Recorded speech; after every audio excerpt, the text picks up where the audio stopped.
Good evening. We need to talk about this price action. Happy Friday to you. Yes, so this week, big week, probably one of the biggest weeks in terms of finance news in a long time. The Fed finally cut rates by zero point 0.5 basis points, or 50 basis points. Sorry, I get that confused. 0.5% for the layman's among us in terms of what the federal funds rate went to. And that's a big change. And I've been accused of being a little too contrarian, but I would have thought that this would have created a yeet in all the things and all the assets. But yet, as we close this week of the rate decrease, where there's supposedly more liquidity, people should be going in and purchasing more things with this money that I suppose just appears. They're not. And we have a very, very critical element of price action that happened here at the high on the S&P 500 futures, which we're going to talk about today. We have to. This is one of the simplest elements of technical analysis that I use in spot reversals, and we need to talk about it. I'm going to make a little tutorial on it as well, and I'm going to riff a little bit about trading view as well. So hang out for the music to end, and we'll get to it. Be right back.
All right. Happy Friday once again to you all. I stopped on this right here. I do this little bar replay in Trading View whenever I start this off, let the music play, let people filter in. And I just kind of wanted to talk about this for just a second. We're going to talk about some really simple concepts in technical analysis. We're not going to use moving averages. We're not going to use any fancy RSIs. We're just going to talk about price action in general, and not even like candlestick stuff. We don't need to think about it, but just the general pace of the market and how I really sincerely look at price as a reflection of people's emotion. It's what people believe that something is worth. That's what's reflected in the price, and it's always kind of hidden from us the truth of like where price is going to go. However, if we just kind of think in terms of what should happen or what is the market doing right now, we can kind of begin to get an idea of what it's going to do in the future. And I'm going to try to dump my brain to you guys a little bit about, because I've been doing this for over a decade now, and certain patterns just keep coming up again and again and again. And if you can recognize those patterns, you can kind of have an idea for what is going on in the market, or at least keep yourself out of trouble. And that's more than half the battle. A lot of times it's just not taking losses. And so, yeah, just making sure everything's going. I stream every Friday at 4 p.m. on YouTube, and my Discord links are below. And what I wanted to kind of highlight on this right here, make sure I've got the Discord screen up. Yeah, okay, is just sort of a lazy price chart. This is the S&P 500 futures from earlier this year. And on Discord, on social media, throughout the first quarter of 2024, this year, we're going back in time here to the beginning of the year. We're already in the last half of it. It's crazy. But everyone kept on asking me on almost each one of these little red bars in the first quarter, is this the crash? Is this when the market's going to go down? And whenever you see price just sort of lazily making its way up, if you're kind of new to this trading thing, if you're kind of new to this investing thing, I've been watching markets. I've been watching the S&P 500 for, like I said, over 10 years now, like going back to 2009 now. I'm getting old. But there's been periods of time, especially, in the last, decade, where you see this kind of thing happening. I mean, really, there's a small period here in 2023. There was a long period here after COVID where you just had this sort of lazy ride up. And a lot of people in 2020, 2021, they kept on buying puts because they wanted to be smarter than the market. They wanted to be the ones to call that top. And what I realized, because that's when I started my social media, I started doing Discord and talking to people. A lot of times it was kind of an exercise in ego, like I'm saying. Like people wanted to be right, and I'm human. I'm not immune from that, but I try to at least be humble. Another kind of period was really up until the COVID crash, and that was kind of crazy. In other words, by the way, this red line that I'm using, this is part of the Ichimoku indicator. It's the Tinkinson line. And really just what I do is I've been a student of Ichimoku for many, many years. I have it off most of the time because when I'm trying to teach, like I do in my live streams, I feel like it can be a little distracting. And so I only bring it out when there's like a key Ichimoku event that I think people should pay attention to. But that red line has been my trigger line. And so in the indicators that I do use consistently, my spikes and retracement levels, which is just 50% retracements, I keep it on because it kind of gives you that understanding of like what's the trend doing. Is it just kind of, it's going to bounce around. It's a really good way to understand when something is being just like lazily bullish, let's call it. And of course, there was, of course, in August of 2017, and this is one of the key things that I remember because I was trading in this event right here.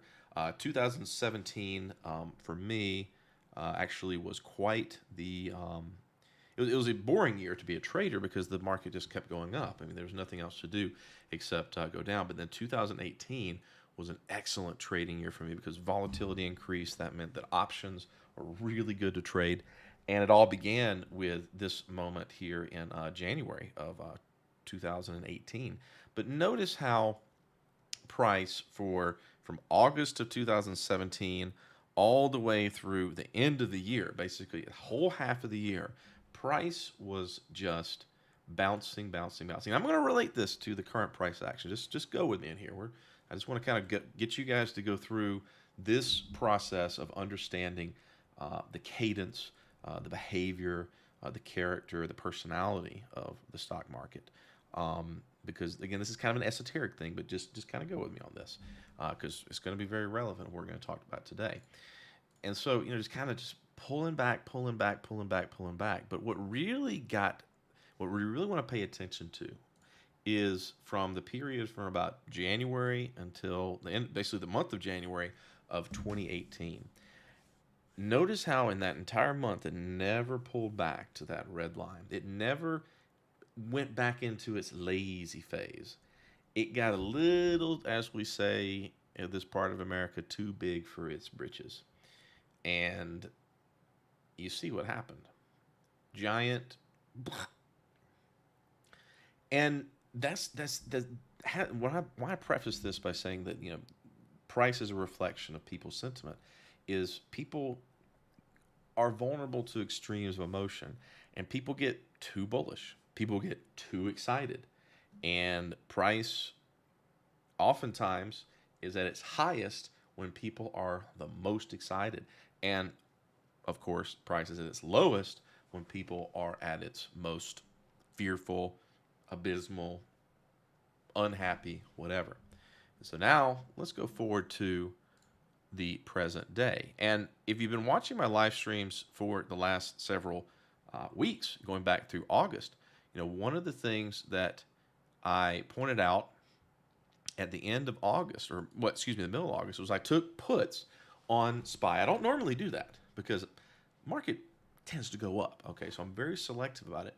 But there was this period in time after the August 5th, Japan currency, they did the thing with their interest rates too, where they actually raised rates because Japan just loves to deflate their currency. They've been doing that for the last 30 years. But for them to increase their rates to, not 0, but I think maybe it's 0.5% now, to do that it was enough to shake a lot of people out of their carry trades. And we're not going to go into that right now, what that is. But I noticed that same thing happen. Like I said, prior to that point, through April, we had a nice lazy up. I'm not going to short a lazy up. I mean, it's going to go down eventually. But, man, when you have something like this, where you have a lot of bullish days, this is a daily chart, by the way, just up, getting away from that red line, that is an extreme. And so I was a little early. I think I took my puts out probably maybe this week right here, either Wednesday or Thursday towards the end. And I had to sit for about 2 weeks, but finally, I got rewarded. The target that I had on those was based upon a volume profile level, which I believe was, is it going to do it for me? Let's do this. I think it was 540 SPY. We can look at the SPY for that, but essentially the point is, got a quick dip there, and caught it and got out. And then now, of course, we come to the present day, and what is price doing? Well, we had, as I said, that big fundamental event. But again, price is once again doing this kind of like just trying to, I want to get up there, and not really being lazy about it. It's getting a little too extreme. And it's getting messy because, we're up at this all-time high. We're going to look at SPY in just a second, but I tend to favor futures because there's more time to trade them. They're 23 hours or 21 hours. I don't know. They close for about 2 hours there every day. But the real key here, if we look at the S&P 500 futures, the ES, is that yesterday it came up and made a new all-time high, but closed back inside of it. And that's what we're going to talk about here today. And I want to do a little bit of a tutorial about it, and I'm going to do that. But first, I'm going to take this opportunity to complain a little bit because TradingView sent me a message from last week. By the way, I posted it on Discord. I'll probably need to post it to YouTube, but I gave a whole lesson on trading my indicator, and I don't sell this indicator, by the way. But it helps me find reversals. And it's the same concept I'm going to talk about now, but it actually sort of encapsulates reversals in an indicator where a price shoots in one direction, closes back inside the range. Like I said, this is simple price action. I'm not going to dazzle you with all kinds of indicators. It's just very simple. And they actually the editors sent me a message. They said, hey, we were going to put this on the editor's picks, but you mentioned your Discord at the end, and that's against the rules. And I'm like, okay. I still got a lot of people that, took me up on my offer to get the indicator. A lot, actually, like at least, almost a half a dozen. And if they had actually pushed it up to, you know, the thousands that gets, I wouldn't be able to handle that. And nor am I getting paid. So you guys that are like, I really appreciate you guys that kind of hang out and you know, take the information I'm willing to share that I don't want to sell because, you know, frankly, I want to make my money from trading and good investing. And my way of giving back is to teach. So I appreciate all you guys being here. And if you are watching this, if you have randomly stumbled on this and you want that indicator, go back and watch that. I am remiss. I'm a bit a little lazy, but I'm gonna download that and I'm gonna post it to YouTube as a standalone video because a lot of people on Discord ask, and I have a channel for this, about how to trade them, and that's one of the reasons I did that. So, I guess also I should say, if you are here, at the last half of the live stream, I answer questions about instruments. I have someone that sent me a message. We got to look at Nestle. Actually, that's a good company to look at. So I appreciate Marcus sending that to me. And if you have symbols to look at, make sure that you post them in the chat, and I'll look at them in the last half of the live stream. That's what I like to do. You may not like my opinion, but that's what I'm going to give you. If I think it's a good thing or not. And of course, hashtag not financial advice. Hey, one of the reasons I do this selfishly and for everyone else is because people come to me with ideas. Like I can't watch every instrument, but Marcus came to me with a good idea we're going to talk about here in just a minute. And so get them in the chat. All right. So if you were here last week, you know that if I'm going to record a video, it's got to be done in one take. And usually I have to blah, blah, blah myself a little bit. So, all right. Gotta kind of mentally prepare. I'll kind of walk through the script a little bit with you guys to begin with. So one of the things that I want to kind of focus on here, which I always talk about crypto because I'm a tremendously big crypto guy back before I started getting a little jaded against the current Bitcoin maxi community, but we're not going to go into that.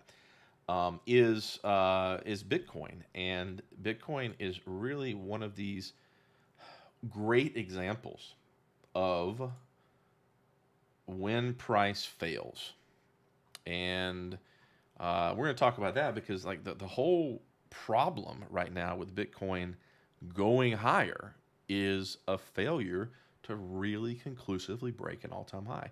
It's the same thing that killed it back in 2021. I kind of talk, I feel like if you guys have, I appreciate you guys listening to me talk about these kind of things all the time, but if you have heard me talk about how false breakouts of all-time highs are so critical, then you know it's a really, really key thing to look at. I mean, it's very telling. There's been a few. I think. Hold on. I'm trying to think of a couple examples off the top of my head that have done that. Microsoft had one, but it recovered. I think Lockheed Martin was one. Yeah. So there, yeah, I've got that marked from a prior live stream. So we'll use that as an example. Okay. All right. What should I title this? What should I can figure that out later. Let's just get it recorded. All right. So here we go.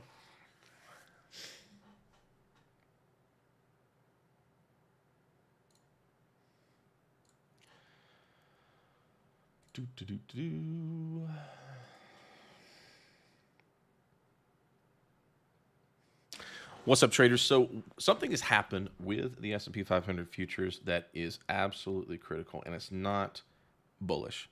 I don't want to scare anybody, but I want to illustrate this as one of the key elements of price action. Doesn't have anything to do with candlestick patterns, doesn't have anything to do with moving averages or any indicator. A simple price. I don't like that.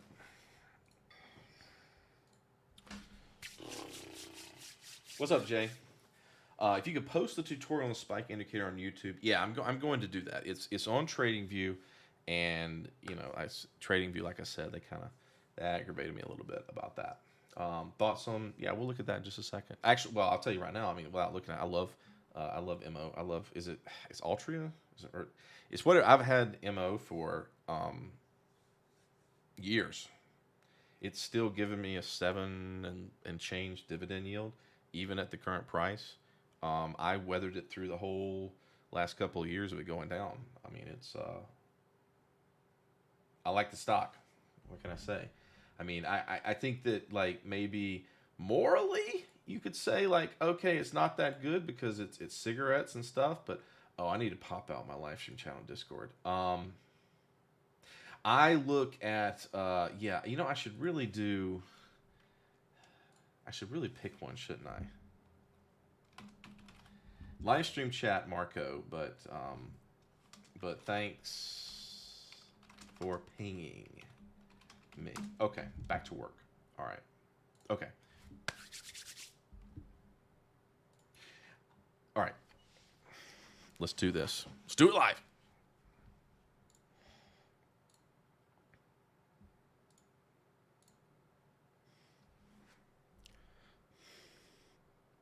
What's up, traders? Something happened on the S&P 500 futures this week. It's been a big week.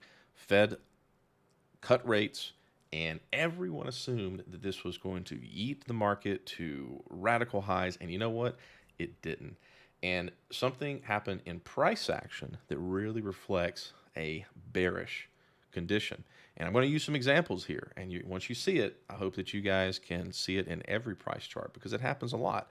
And it's something that you need to pay attention to when it comes to reversals, especially at these all-time high conditions. So what we're starting out here with is the S&P 500 futures. Now, this is the ES, and rate cut was Wednesday this week, and that was, you know, a little bit of volatility there on the bar. But Thursday, yesterday, as we're recording this on Friday, price came up and pushed a little bit above that all-time high, that past all-time high, but closed back inside it.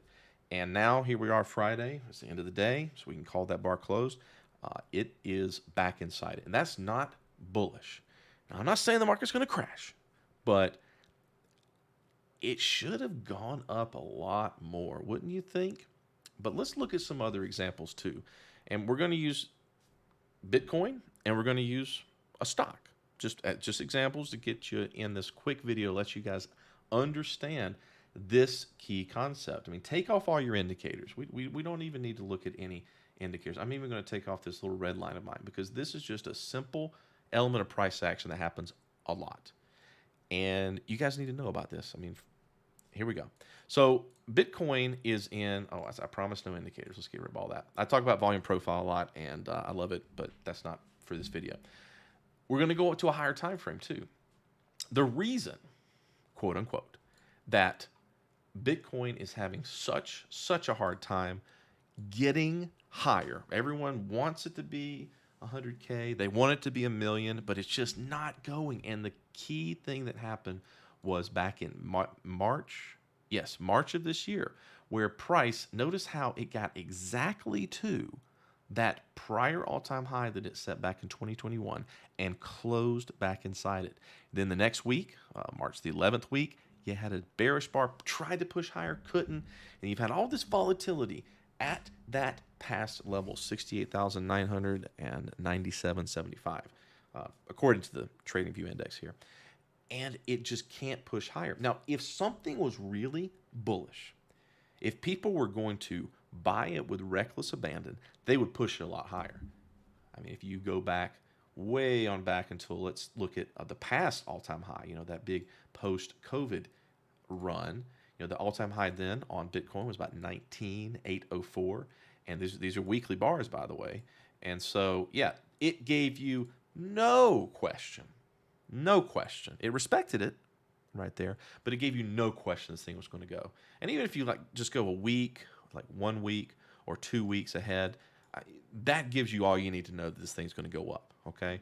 And then what ended up happening in 2021, once it did pop up and create that double top, you had another situation here as well, where price got up to that all-time high level, and it failed to break up. The momentum was failing, and I tried to let as many people know as I could back then that this was a bad situation for people to go bullish, or that was really, really not what price should be doing if you're going to break higher and really go. And so that was basically the end of that whole run, and the rest is history. One more example I want to bring up to you guys, and this is one that's kind of played out. This was a trade for me not too long ago, but this was Lockheed Martin. Lockheed Martin is just a stock, and I've already got this kind of marked off right here from past streams that I've done. But this was back in April of last year. If you go on the weekly right here. So let's just go back in time using the bar replay feature. And there, Lockheed Martin was at it, made an all-time high a few weeks in the past of 498.95, and then you had a week where it punched higher and then closed back inside. I want you guys to kind of take this and lock it into your brain, just like we were looking at the Bitcoin one, and just like we're looking at the S&P 500 futures now. When price gets to a major high, an all-time high, as the case may be, and can't really get above it, or even more apparent, pushes a little bit higher, gets a bunch of people in, and now think about all those people that bought above that high. They're sitting in a very precarious position. And what are they going to have to do? Well, what are you going to do if you're a trader or an investor and you don't want to lose money? Well, you're going to close your position. And that's why you have these massive sell-offs that happen afterwards. Now, of course, Lockheed Martin, it's a year ago, and lots happened since then. But this was a great instance of a trade. So not only is this important for longer-term trends and understanding how they move, but this is also a tradable signal. This is also something that you can trade on as well. And so kind of circling back to here, we don't know the future, but this is not what price should have done if it was going to be very, very bullish in the near future. We shall see. We'll see what happens. But I want people to use this as a teachable moment for this very, very, very important concept. So trade wisely. See you in the next video. All right, short and sweet. Thank you guys for sitting for that. What's up, traders? Something happened on the S&P 500. Okay. Oh, no. Okay. Oh, I don't want to interrupt this uploading. All right. Thanks for hanging out, guys. All right. Let's look at Bitcoin real quick. So, yeah. So I've got this volume profile drawn here. And this was actually updated to yesterday. But before then, I had it drawn out to here. And so what I try to look at is the major volume profile levels. I actually made a tweet ahead of myself because I was marking the 60-961. Last week I talked about these levels. In fact, I'm not going to pull it up, but last live stream, I know that I marked these two levels, 90-961 and 62-976. Basically, this is the two resistances that I was really trying to look at. And as we're closing this week, and as this volume profile incorporates, the days before, we're kind of coming at, if we incorporate yesterday, just yesterday. Let me look at volume here. I don't normally look at volume, but yeah, it's come down, and that's become from yesterday. That's become a key level here. And you see that yesterday closed inside this volume profile level, and today is once again closing inside of it. I made the joke, I trolled some Bitcoin maxis today that this was the last chance to sell above 60K. And I try not to be, too much of a dick about it. But they're the ones that were saying to me when I was kind of doubting the bullishness back in March and April. I think when it went down to here, like this little dip here in May, they were like, "Oh, last chance to buy under 60K." Let me tell you something about Bitcoin I've learned from my 14 years now in it. Anytime people are telling, I'm trying to work on a quote to this effect. Anytime people tell you that you have to buy Bitcoin, you'll be able to buy it again for that price. You can take that to the crypto wallet, not the bank, but the crypto wallet, because Bitcoin is very volatile. And it's funny for me to listen to Bitcoin maxis talk about how volatility is a beautiful thing, because it means there's energy. Like, volatility is what keeps sound, sane investors from buying the Bitcoin ETF. Like, if you ask someone that really has a lot of money, and they're more concerned about wealth preservation than YOLO gains, okay? And yeah, so volatility is not something that experienced fund managers really enjoy dealing with, okay? Some might. Kathy Woods does. But yeah, I watched a video today calling her like one of the greatest wealth destroyers. I like Kathy. Good for her. Maybe she's going to come back, but volatility is not a good thing for long experienced investors. So yeah, we're at a key resistance, a volume profile level, and I gotta say, I'm talking my book here. I am quote unquote short. I'm not actually short Bitcoin, but I am short. Why did that change? Let's see there. Yeah, I was there. Oh, it's because I have that included. It's from the all-time high to here. There we go. So I, by the way, I try to be very, very standardized when I'm doing my volume profile because a lot of people ask. I like to focus on price eras. And of course, from the all-time high to present, that's going to be an era because that's when the consolidation started. Just like we would look at the run up from the low up to here, that would be another volume profile era, which is kind of why, it's not kind of why, it is why my target for my shorts, which I'm not, like I said, I'm not short Bitcoin. I own BITI and I have puts on MicroStrategy. That's why I really feel that Bitcoin is going to return back to the ETF launch level 43,693. That's my target on this. Not saying that Bitcoin is going to go to like $1,000 or zero. That's what makes the most sense to me. It does. So we'll see. But yeah, let's take a look at Nestle, which someone brought up to me. Marcus, who I think he is. No, I've already answered this question. It's definitely not a purchase for him. Why is it not a purchase for you, Marcus? If you're watching this an hour later, why not? Why would you not want to buy this Marcus? So Marcus sent me a message, and by the way, guys, I love hearing from you all. Like I am more than happy to. I love talking about trading, if you can't tell, or investing. And so if you reach out to me and you give me an idea, I'm gonna give it very good due diligence for you. So thank you, Marcus in Germany. So this is Nestle. They make more than coffee, and yeah. So this is quite a precipitous fall from the all-time high back in 2022 down to 82.50. In fact, it has surpassed the COVID low. And if we have to go all the way out, to a company that's been around for 20 plus years, and we look at where this price action is residing at. If we go back to the 2008 bottom, or rather 2009, the last major financial collapse, we see that this is a 50% level, a 50% pullback on a company that is very. I mean, I don't know why they're down. I'm sure if we dug into the narratives, we dug into the financials, we could find out. But Marcus and I were talking today, and he was talking about how it's a really good company. It's I would actually go back more to the 2009. I wouldn't go back to the 2003. We could, if you want to be a little more ambitious, but I think that the trend, this in itself is a trend, okay, from the 2003. And by the way, volume profile is not the only thing. I've always used 50% retracements. That's what this little indicator is right here, retracement levels. Nothing fancy. It's free. You can find on TradingView. But that was a pullback to a 50% retracement there.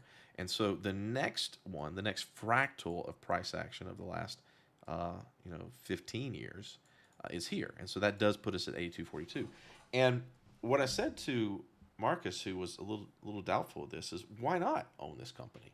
I mean, if you say it's a good company, if it's a ubiquitous household name, it sounds like a good investment in those terms, and it's at a discount. It's at a key technical level. And the thing that I bring up to kind of compare this to is Amazon. Now, whether you're talking about Amazon this year or you're talking about Amazon back in 2022, as I wouldn't say I was screaming it from the rooftops, but it was the trade of the century, or the investment of the century, if whatever you want to call it, when from the 2002 low to the 2021 high, Amazon pulled back to 94.55, and it danced around that level a little bit, and now we're back at the all-time highs, making new highs. It's one of those few things that comes around every once in a while that's, for lack of a better word, is obvious, but it's not obvious to most people because they're not looking at 50% retracements as the key level for a trend to hold like I do. But I mean, my girlfriend's going to keep on bringing packages every day from this company. Okay, that's every day I'm going out to the trash, the recycling bin, and putting these empty boxes in there. It's not going to stop, and this has been going back on for years and years and years. So, if you're going to own a company, if you're going to make a smart bet, you're not going to maybe have the upside potential of some EV startup, but back then it's kind of obvious, and rarely every 2 decades in this case, a really good company is going to go on sale, and this is the opportunity to pick it up. And so, yeah, don't doubt yourself. Like if you have a very positive view on a company and it's come back to a key level, if it's on sale, it's trust yourself.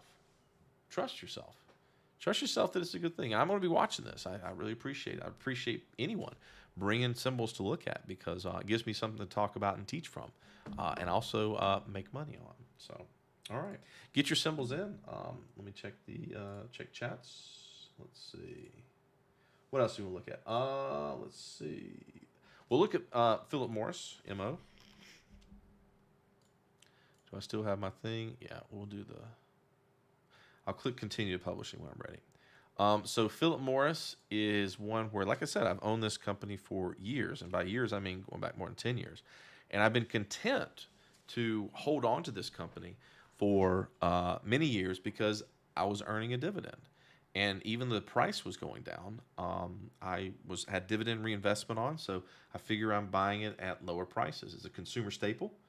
If the economy is to go down, then people are still going to want to buy their products. That's the thesis with consumer staples. I think I've been asked this, I think, a few times over the last few weeks. Like, what do I think about Philip Morris? Good. And is there a technical setup on it now that I'm like a trade? No, I don't. Especially in this zone of blah blah blah blah blah blah. If I was going to, I would go do a volume profile analysis. I would go from the low it made there, and the point of control is at 44 roughly. You got another major volume profile level here, which is 50.42.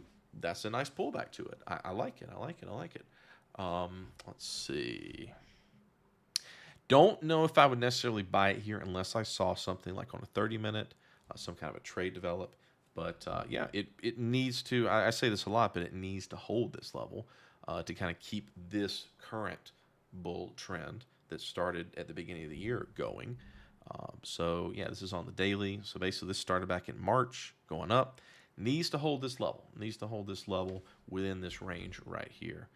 If we let's look back on the top down to here, and this era of price, yeah, basically the same level that it basically needs to hold onto. If it kind of gets down below, it's not going to be very good. But you know what?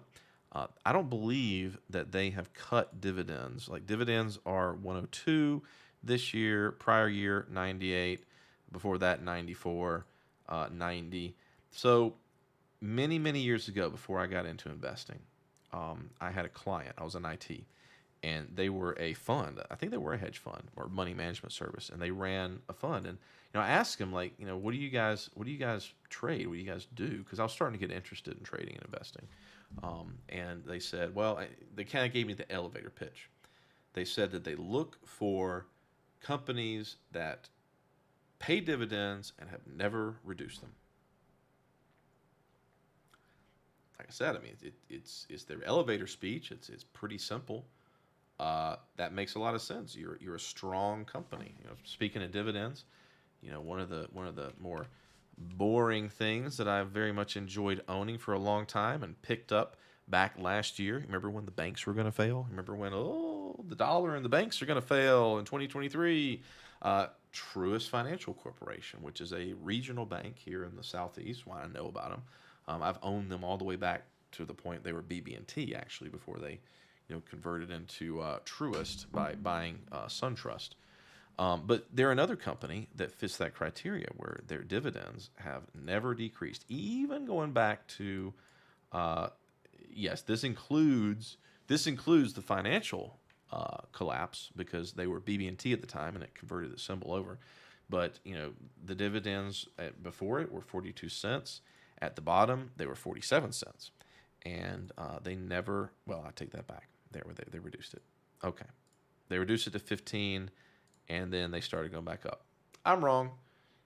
But since that point, they have not. I guess they were having some trouble back in 2008. But yeah, and so this is a company that's also, I'd have to look up what they're paying in dividends. Again, this is not something with a trade. The trade was back here. It was in, I believe I picked it up in the, so it came down, oh, weekly, sorry. So on the weekly, this was a simple, what I call a Tinkinson recap, that red line that I talked about in the beginning of the live stream, where it really kind of defines the bullish trend. Well, conquering that, breaching it, is a setup that I like. And so I picked it up at about 29 and some change. Had to sit through a little bit of craziness here. There was actually another really, really good 30-minute spike that happened here, which I'm not sure if I include that on video last week, but 30-minute spike that happened back in July. It's one of my more recent trades and pickups. Fan-freaking-tastic. Again, where did that happen? That happened at a, what was it, 50% of this. Yeah, it happened at a local 50% there. And so when that happened, I was like, yes, let's go. Love the company. Let's add to it. Boom. And yeah, and just collecting dividends is not doing much there, but I have a very low buy price on this. So, and by the way, I like to own stocks. Like like I said, I took. Oh, I don't know if I said this or not. I took out a put today. You know, if I'm gonna talk about being bearish on the market, I'll put my money where my mouth is. But normally I like to own stocks because you can have them for a long time. Let me throw a wrench in my own thesis here for a second, because while I took puts on SPY, I have to note that there is a counterpoint to me being bearish on the market, and that's on the SPY itself. Because I fixate on the S&P 500 futures because those are what I trade. I trade S&P 500 futures on a daily basis. Well, when I see an opportunity. I've been kind of slack through the summer here, especially now since I'm busy playing a game, Satisfactory. Good game, very addictive. Don't look into it if you love building and automating and making things efficient. Just don't do that. I'm not going to try to sound affected. But definitely is taken away from my trading. But this is actually a bullish sign on the SPY itself, because what you'd had here was you had an all-time high of the SPY. This week, you busted above it. Although, look at that Wednesday price action, that Wednesday bar right there. Came up and then closed back inside it. That's when it started getting my bearish spidey senses tingling a little bit. Because, again, if this thing was really bullish, shouldn't it have gone? I make it a point. I make it a point not to talk about politics. Okay. But I'm gonna kind of speak about a narrative in the abstract, okay? So many of my friends have been telling me, oh, they, whoever they are going to run this market up into the election. Of course, they were going to lower rates, to keep, whoever in power, to win the election. They're going to lower rates and drive the stock market up and make sure everyone's happy, all that kind of stuff. And I'm like, okay. Maybe, but in the abstract, it kind of fits into this narrative that I've been talking about, which is everyone presumes with utmost confidence that a rate cut is a bullish thing, that they are going to run the stock market up, that they have cut rates to try to get the stock market up. And again, we're just not seeing it this week. And I love to go short situations where everyone, quote unquote, is convinced of something going to happen. I don't want to go long when everyone's convinced that something's going to happen. Like I said, I've got plenty of stocks. out there in the market. I'm not selling. Possibly next week, I'm going to maybe sell some puts. Not sell puts, sorry. Sell calls, do some covered calls on some of my positions. Once I want a little more. I want a little more to kind of know for sure. But my bearish senses are tingling. But again, if I look at the SPY, it is giving me a little bit of a counter thing. But let's look at the NASDAQ. So NASDAQ futures are, again, the NASDAQ for the better part of the last several years, all the way from 2020, have been the leader. And notice that tech stocks, or NASDAQ as a whole, it just couldn't quite get up there to make a new high. It's definitely not making a new all-time high. It's less bullish than the S&P 500. That's a reversion. And if we look at QQQ, the ETF, you actually then have the situation, which I made a point to talk about, where you had a little brief boop above that past high on Thursday yesterday, followed by a close inside that high, and then a close once again inside the high. And so 3 out of 4 of the indexes represented by their different instruments are giving me a bearish signal. But I wanted to give you that minority report that in isolation, if I had bullish reasons to look at things, I would actually be very, very bullish about this, because when you do in fact have a close above a high and then a pullback to hold that past high, that's a bullish sign. So just, that's why this stuff's so hard, because you got to take in a lot of information and sometimes it conflicts. But as I said, technically 3 out of the 4 things I look at for indexes are giving me a bearish signal, and narratively, whether it's the rate cuts or it's the election, narratively everyone is thinking bullish, and I am contrarian to a fault, and maybe that clouds my judgment a little bit, but I think everyone has a tendency to be wrong, especially when they're absolutely convinced that they're right. So, all right, let's finish up the symbols to look at. So Rivian. Oh, Rivian is one that I know that I've looked at, and it has probably been giving people a little bit of grief. I think what happened was, I don't know if it was you, Marco. Were you the one that has been bullish on Rivian for a very long time? Yikes. So I do not have Rivian. I have Tesla. But I see a lot of Rivians around. That doesn't mean it's a good company. They're going to stay around. But yeah, they had quite a run up over the summer that now they've entered into the valley of risk. Yeah, especially today. That's not good, because now you're breaking that. Well, hold on. Let me redraw things. Oof. Sure thing, Jeremiah. Oof. You had oof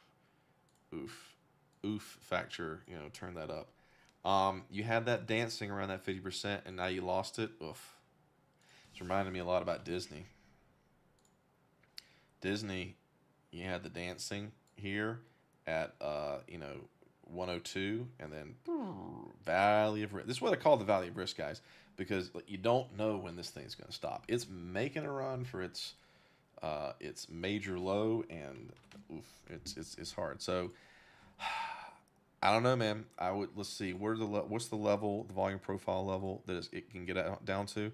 All right, probably this thing's coming down to 10 based on the volume profile point of control of that low, but you don't know. But it's definitely lost its support. I kinda want to see another opportunity to pick this up just for fun. Like, I don't really have a particularly good opinion of it, but I was just, before the live stream, I was just watching a video by Patrick, what's his name? British bald guy. Oh yeah, this guy right here. Patrick Boyle. Let me bring up his video so I can share it to you guys. I didn't get a chance to finish it before the YouTube started, but it's Is the EV Revolution Dead? And he talks about how, if we go back to 2021, People were very, very, very, very, I don't have to tell you guys, bullish on EV, and that ended up not being the best thing. And a lot of EV sales have begun to slump. In fact, plug-in hybrids have actually started to kind of take more market share. I have a buddy of mine that's like a big, or is a big Tesla guy. But he actually, when it came down to buy a car for his wife, bought a BMW plug-in hybrid, and he loves it. And so I think that's starting to speak to people's range anxiety. I have a Tesla. I love it. It's great. It works great for my lifestyle. If I didn't have a place to charge it, I might like it a little bit less. But really, the reason I like Tesla is because I don't have to drive the car. I press one button and it takes me where I want to go. And I may or may not watch TV while it does that. So I really like it. But Rivian, I think I might look at it at 10.24. So let's come back to that once it reaches the bottom of the valley of risk. All right. Let's see. Does your futures look different than yours? That's a good question. You might be looking at a different futures contract, and that's what happens, Wizzo. So if you go into TradingView and you do ES, um, make sure that you're doing the ES1, because what happens is what ES1 in TradingView does is it pulls the nearest contract. Of course, that's going to be the September one, and so that's what we're looking at basically is the September contract. But if we pull the ES next contract, the December, okay, looks the same. I'm actually not sure. Let's go all the way out to like next year.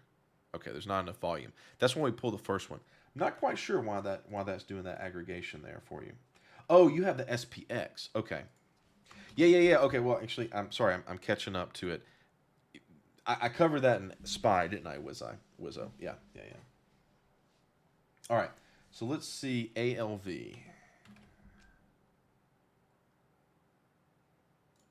Autoliv. Is this it? ALV? Coffee Guru? Um, I like it when people come to me with stocks that are at a discount. So the best thing I can do here is give a volume profile assessment and then look at the trend as a whole. And unfortunately, it's trading below both critical levels. And it looks poised to drop into the value of risk. So the levels of volume profile that it could respect is probably going to be around here, 93.27, and then possibly 87.15. But really, if you can get this thing back up above here, maybe do a breakout. Reminds me a lot about Home Depot. This is another stock that I own. Man, it was one where on the weekly, yeah, it kind of danced around this level a little bit back in 2022 and even in 2023, and then finally it went up from there. You can have that dancing happening, but you want to make sure that you don't let it go below that. So in this case right here, you're there. Might be worth taking a risk, but at the same time, wait, OALV. Yeah, it's kind of makes me grit my teeth a little bit. All right, so gold. Jeremiah wants to look. Let's look at gold real quick, because yeah, you know what? I am remiss that I'm gonna look at futures, by the way. That I've actually I'm not enough of a, oh crap, hang on. I wanted to add gold to my list. Why is it not coming up? I'll fix it later. I'm remiss that I don't watch gold enough. But you know, I definitely used it in an example talking about it, and what I've been saying for the last couple of weeks is it's bullish. Cannot be denied that it is bullish. And here's a good example of something responding as you would think it would to lowering of rates. This is more consistent with what you would expect. You know, you had Wednesday, you had a little price above it, but notice that it's already broken above those levels. You know, I'm sure we talked about this last week, basically. And so now you have Thursday and today making new highs, or basically breaking above that high. I mean, that's if you go back, I'm getting confused by last week's looking at it, I think. But yeah, you had a high there, and basically, boom, it punched above it last Thursday. You came back, you didn't even really test it, volatility, and now you're going higher. It's just bullish. It's just bullish like that. And you remember when I talked at the very beginning of the live stream, how you want that lazy bullishness where it pulls back to that red line. Yeah, I'm not worried about this thing at all. This is going up. I mean, very rarely am I going to say that as definitively. But I don't have a position on gold. I wish I did. Can I buy it now myself? I can't, because I'm just so tuned to being a contrarian that jumping into a trend is just so hard for me. It's so hard for me. But if you're in gold, if you're a gold bug, stay humble, but stay long. So, yeah. So, let's see. NVX. Let me get to everybody. ENVX. Innovix Corporation. This is a crapshooter. I mean, I don't see any real structure to go on, Wolf. Sorry, man. Like, I don't know what they do, but they're not. There's no like trend for me to go off of, and they're actually trading below the volume profile for like the last several years. So, got nothing for you there. See you later, Van. How come you did not to the bottom of the trend? The fib starts around the middle. What was that about, Wolf, that I was looking at? Was it gold? Oh, let's go back to that.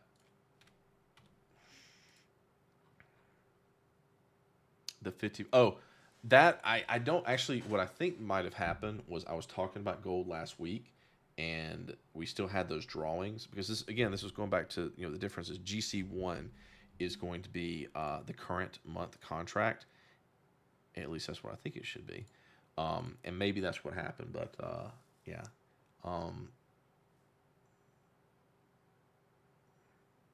Well, what I try to do as a general rule, like if we look at this chart right here, okay, there are two right answers. All right. So if we were looking at gold in particular, let's just kind of clean this up.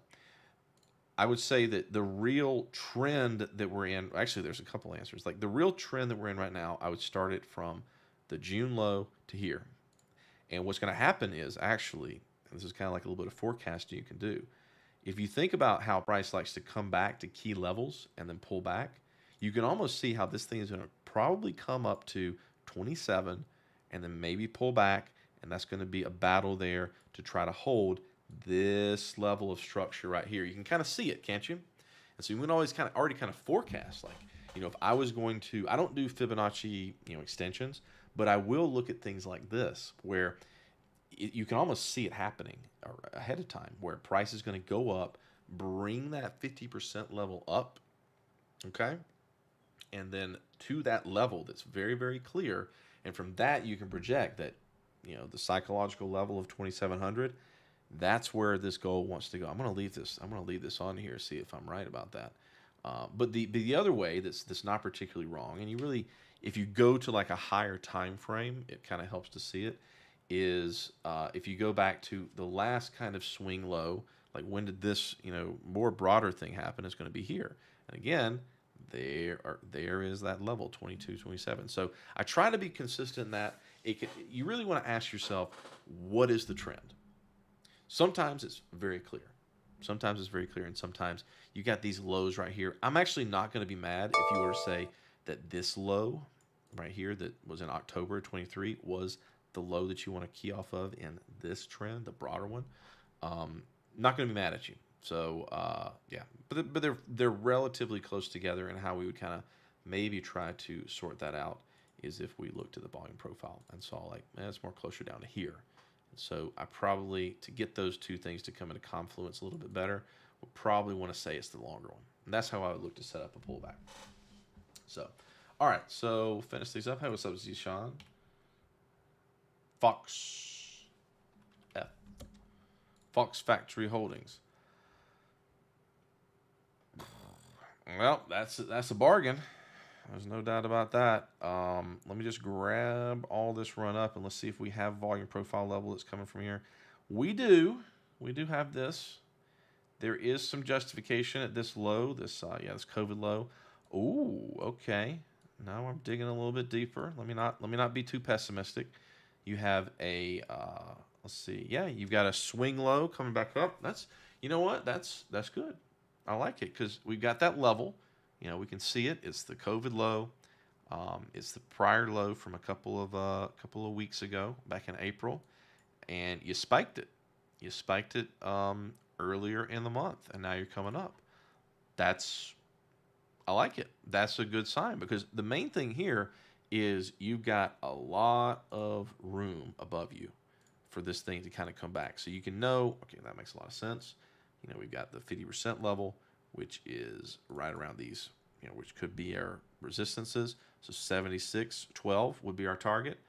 If we wanted to jump in now, we can still get a nice, just being conservative to that target, with a stop below the low, because if it goes below that, we don't want it anymore. That's a good 3.5 to 1 risk reward ratio. So I like it. I actually like that. See, I gotta look at it. I gotta get over my biases because I like, we're not always gonna get clean charts, right? But when I first saw this, I was like, what? But then I started looking at it. I see what you're saying. You listen to me. See, sometimes people, I love being told I'm wrong. I love being told I'm wrong because it helps me challenge my preconceived notions. But I like it, Zishan. I like it, actually. That's good. That's good. That's good. All right. So, NVIDIA. Ooh, NVIDIA. I'll take a deep breath here. So, NVIDIA is kind of making NASDAQ suck. Okay.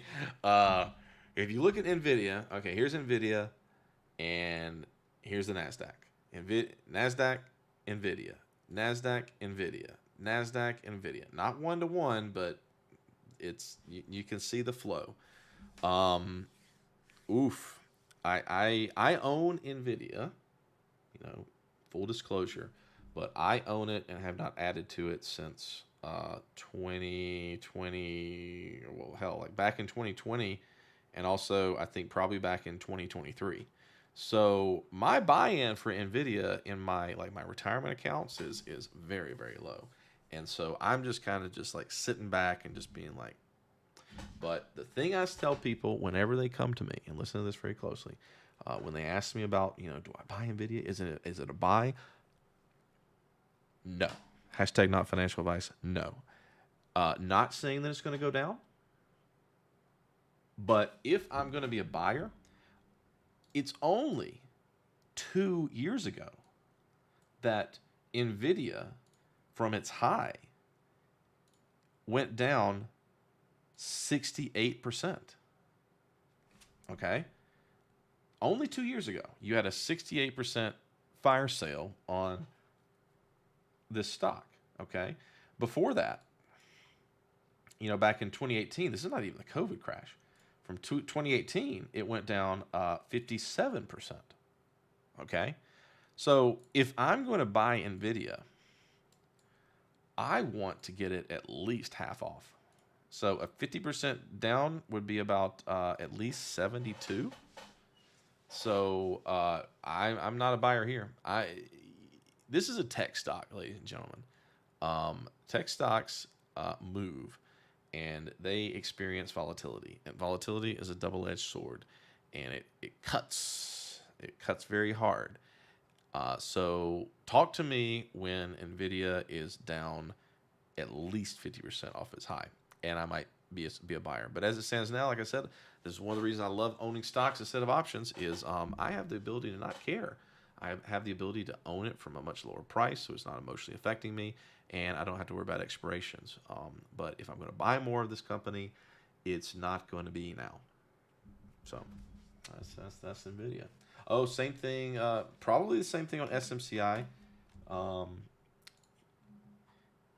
Yeah, SMCI is one I have marked up because I've either been asking live streams for. I have a good friend in Canada. Is that you?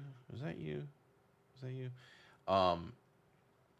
Again, 740 from, you know, this little trend that we had back in the early part of the year comes back to it. What happened? Came down, held it, couldn't get back up to that high, broke below it, and now it's in the valley of risk. And yeah, it's not a good place for stock to be, and it's trying to retrace all that way. This is, I believe, on its way to, yeah, it's down 64%. And it that's kind of the point. When you have tech stocks like this, you're gonna, if you wait long enough, and you don't have to wait that long, just a few years. I mean, Nvidia 2 years ago you had a 67% pullback. 6 years ago you had a 57% pullback. If you wait 2 to 4 years on a company that you like, just kind of mark in your mind, like, I want to buy this company. Don't buy it when everyone else is. That's pretty no brainer. When everyone thinks it's just the best thing ever, as people still think Nvidia is. Yeah, honestly, with Nvidia, man, last earnings, I saw this tweet with a video of these tech bros that were having like a watch party for the earnings at a bar. Total top signal there. You gotta let that stuff blow out. You gotta let people that got a little too excited lose their shirts. It's just the way it goes. But again, like, as far as SMCI, I don't really have an opinion on it. I don't own it. But it's just, yeah. I like Zishan's turnaround better. We had that spike below. This doesn't quite qualify. But have a good XMR. Oh, well, I love. Oh, speaking of my heart, I love looking at it. So here's the thing. Like, I love Monero.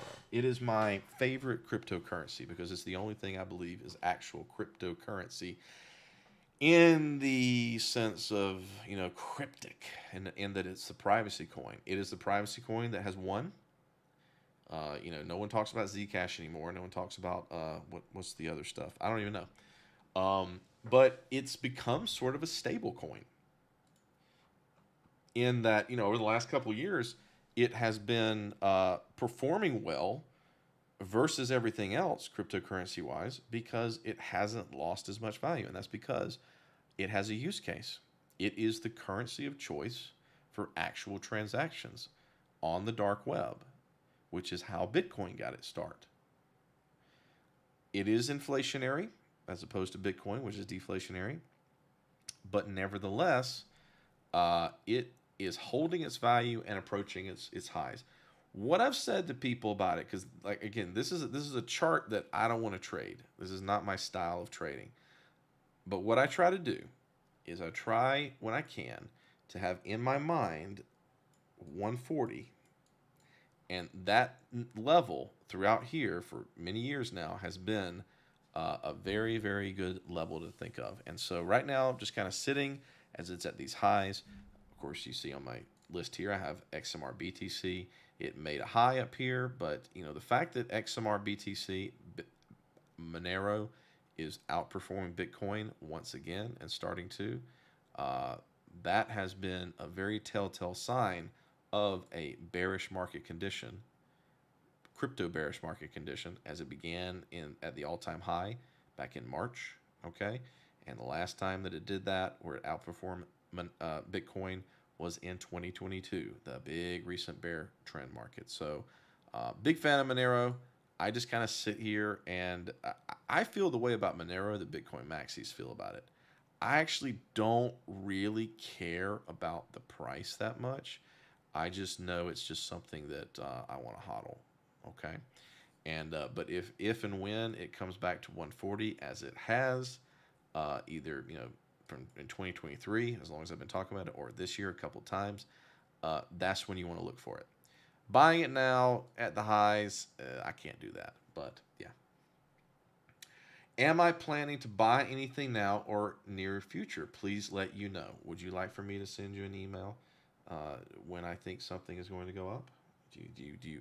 I appreciate your faith in me, but if there's one thing that I really want to do in my life, sure, is empower you to make these decisions for yourself. Because what happens if I decide to go retire or something, and what are you gonna do if you're dependent on me? Don't be dependent on me. I love to teach so that you guys can learn this kind of stuff for yourselves. So I appreciate you listening. So I'm going to end it on that note. Oh, Cal, one more thing. I want to kind of conclude on that, but I'm here for you guys. So let me do a quick Cal.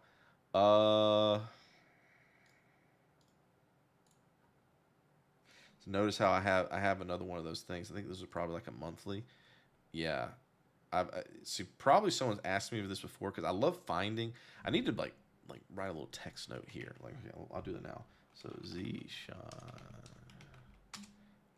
9/20/24. This is another example of exactly what the topic was today. I don't know if that's what you're asking about, Zishan, but false breakout of a high, and you can see what happened there. So yeah, that's not bullish. So yeah, but I'm going to conclude on that note because that's a good conclusion. I really want to empower you guys because I try to be to you guys the person that I wanted to meet a decade ago when I started. I knew nothing, and I followed people that I thought knew what they were talking about, and eventually you got to you can follow people. They'll tell you what they think. They'll even take your money and try to teach you things, but I don't want to do that. I don't want you to necessarily follow my trades. I want you to make your own decisions, and I'm here to teach. So, I got you, man. I'll post them in the chat. So, yeah. Personal life experiences. I did look at Bitcoin. You guys are here. Let's look at some stuff. So, yeah, real quick. LILM question from Discord. Let's see. Yeah,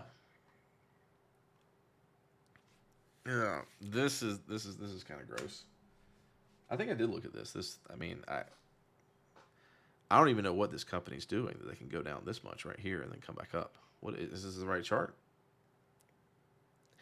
I like to look for 50% retracements, and I like to look for structure. And this is weird. Air. And I'll finish this off with Bitcoin. This is more structured. And so we can look here. Airbus. Really? I'll tell you something. When I go to fly, when I go on a flight, I check to see if I'm flying on a Boeing or an Airbus. And if it's a Boeing, I try to change flights. Before, it was just because Airbuses always had a little plug-in charger on every one of their seats, which was, yay. But now with Boeing's losing doors and not being able to return their Starliner from the space station, yes, I want to own some Airbus. Hold on, I gotta. This is one of those things I like to hang out. I'm glad I stuck around a little bit. Immediately I see that this is at a major 50% level. Yeah.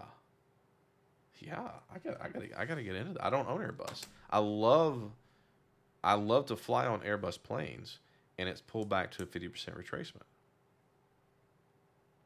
Yeah, but that I don't like. You understand the difference between LIM and then this? Like, I don't know what they did. That stock's all over the place. This has structure. This is something I can sink my teeth into because I can draw a trade around this. Like, boom. Let's play it back up to the high. Let's give ourselves a stop right here. There's a trade. That's very, very simple. Very, very simple. All right. Bitcoin. Broadly speaking, Bitcoin should have gone. Kind of recap of today's lesson. Bitcoin should have gone up back in March. Okay. It should have gone to 100K in the last several months. It has not. Okay. You've had all these inflows. You've had all these people telling you that it's going to go up, and yet what do you have? You have lower highs, lower lows, and on a week where they lower interest rates, it kind of really stubbornly refuses to still make a higher high. I don't know the future, but I do know that a lot of people are ignoring bearish signs. And I myself, talking my book, have a perspective that it's going to get back down to the ETF launch level of 43 over time. So That's my Bitcoin trade. That's my Bitcoin position. So I'm talking my book here. All right. Have a good weekend, everybody. Again, I do this at 4 p.m. Eastern. But if you catch it later, thanks for watching. And join on Discord. I can't say that on TradingView. I can't tell you to join the Discord on TradingView. And if you want the spike alert indicator, you can ask me. But we're not going to publish that on TradingView for thousands of people because I don't charge for it. So yeah. All right. Have a good weekend, everybody. Trade wisely.